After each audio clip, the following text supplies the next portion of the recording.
Se a gente manter o que nós construímos de 88 para cá, a viabilidade de ampliar a direita é zero. Não tem a menor viabilidade. Nós construímos em 88, é inviável, porque nós não cumprimos a tarefa que nós nos propusemos em 88. Sim.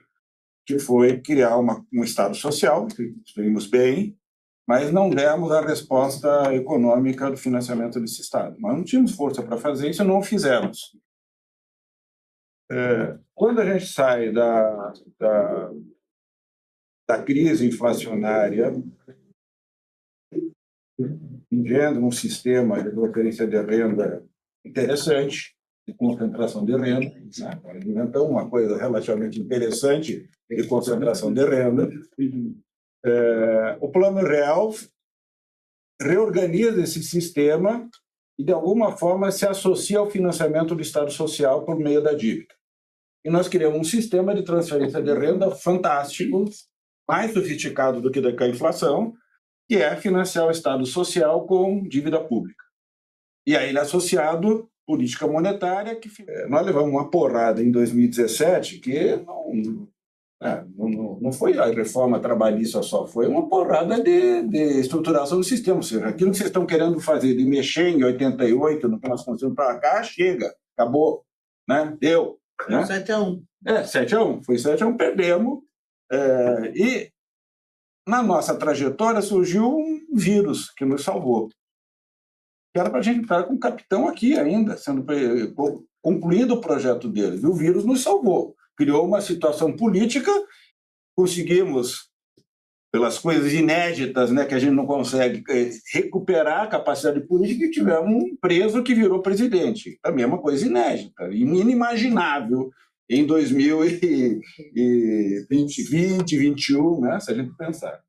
Agora, esse bloqueio não significa que nós recuperamos a capacidade de, novamente, protagonizar uma expansão desse Estado social com uma capacidade de financiamento, resolvendo o imbróglio de 88 que a gente não resolveu. Ou seja, nós não conseguimos estruturar uma capacidade política para fazer uma tributação progressiva e uma reorganização da tributação de forma progressiva, especialmente revendo aquilo que Fernando Henrique criou, que foi a isenção que era uma complementação do rentismo com a tributação sobre o resultado econômico.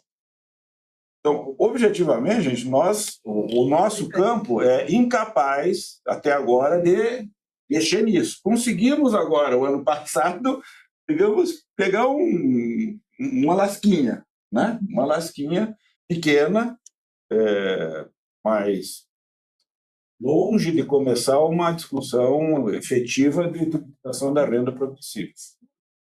Então, olhando dessa perspectiva, objetivamente, nós não temos chance de fazer uma mudança.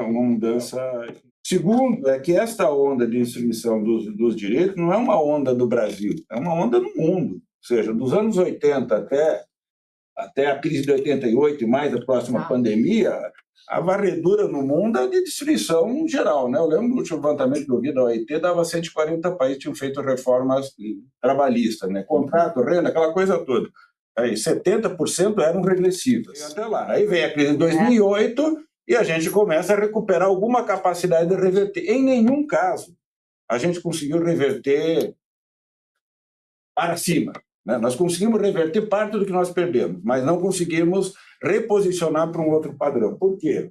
Porque aquele pacto feito do pós-guerra na Europa também se rompeu e a gente não conseguiu reconstruir. A crise das esquerdas no mundo é que nós não conseguimos reconstruir uma estratégia de continuar com um processo de apropriação da renda num patamar de 60% do trabalho, 65%. Né? Então, o risco é, de um lado, você teve esse movimento, segundo, você tem uma constatação de que este movimento que enfraquece os sindicatos e a capacidade da sociedade de fazer a disputa joga essas sociedades para a direita, combinado com a desindustrialização, e a União Europeia coloca como objetivo reindustrializar e ampliar a proteção dos sindicatos. Então, com 50%, querem voltar a 80% de proteção do sindicato. Por quê? Se não tiver proteção do sindicato, o desvio Para a direita ou fascista é grande. Para fazer mudança estrutural tem que ter uma taxa de investimento. Estamos com 16%, talvez 17%, teríamos que ir para 25%.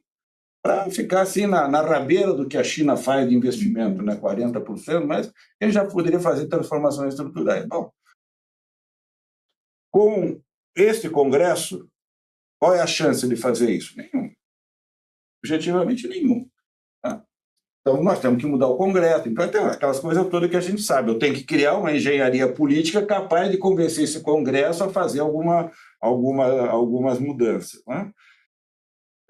Mas, sem a gente fazer essa mudança estrutural, a discussão de direito não tem a menor chance. Nós vamos ficar aqui fazendo conversa que não tem eficácia real. Né?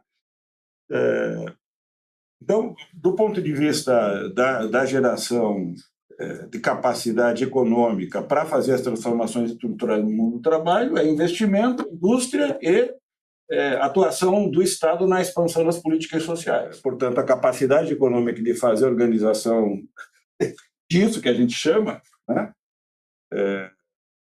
Nós temos que recuperar a capacidade dessas organizações fazerem movimentos amplos como esse, onde que expressa uma força política em um determinado contexto, para uma determinada pauta, ou a capacidade dessas organizações fazerem a mobilização nos locais de trabalho e imaginar como é que você faz a organização no local de trabalho de um motorista, um motoqueiro que para 15 segundos no sinal e acelerando para andar 80 por hora numa faixa de exclusividade para ser morto logo em seguida. Bom, como é que se faz sindicalismo organizando essa população, né? Ou como você faz a organização dos bancários que estão em home office, ou como você faz, ou seja, começa a olhar para essa... Como é que organiza? Como é que faz greve em home office? Alguém sabe fazer greve em home office? Tem que inventar. Como é que inventa se você não investe?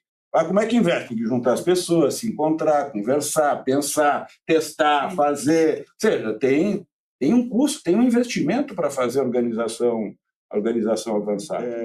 Nós temos 3 coisas. Primeiro, nós estamos velhos. Ué, se você pegar pega a foto de 78, 80 de uma passeata, né? Vai para o sindicato, você vê que são as mesmas pessoas, de cabelo branco, barrigudo, velho, careca, são as mesmas. Então, tem algum problema no meio desse caminho, né? Nós estamos com um presidente que, se for eleito, vai para o último mandato. Qual é o próximo? Ué, esse presidente tem a mesma dinâmica e vitalidade que ele tinha no primeiro mandato? Mesmo, nós temos a mesma vitalidade. Você tem a mesma vitalidade que você tinha 30 anos atrás? Eu tenho. Então, nós temos um movimento sindical que também envelheceu. Ele precisa ser reestruturado. Nós estamos há 10 anos sem um centavo para fazer nada. Pega o programa de formação. Qual é o programa de formação que o movimento sindical hoje tem?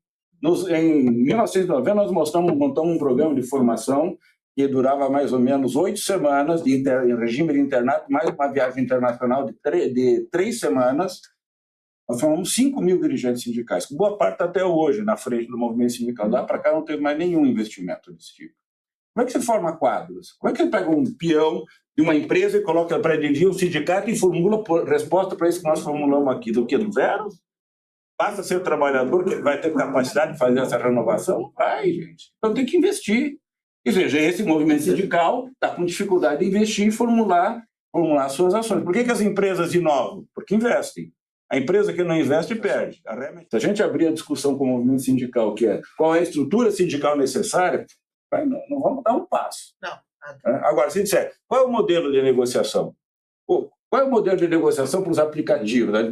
Vocês vão criar sindicato por município, quando vocês vão negociar com a Uber, que é uma empresa nacional? Qual é o modelo organizativo para se preparar e representar o interesse de 1 milhão de trabalhadores? Isso. Ao responder esse modelo, qual é a forma que você se relaciona com aquele empregador, aquela empresa? Qual é a organização necessária? Você volta e diz, essa estrutura me atende a isso ou não? Não atende. Qual é a estrutura necessária? Eu acho que é a única forma de a gente conseguir reelaborar a concepção de negociação. Aí você vai dizer, bom, onde encontra esse trabalhador? Eu encontro no local de moradia. Então, talvez uma das formas de organizar é ir para o local de moradia, organizar uma forma sindical de presença no território, que essa pessoa se identifique, né? Porque eu não encontro mais ele no local de trabalho. Bom, é isso.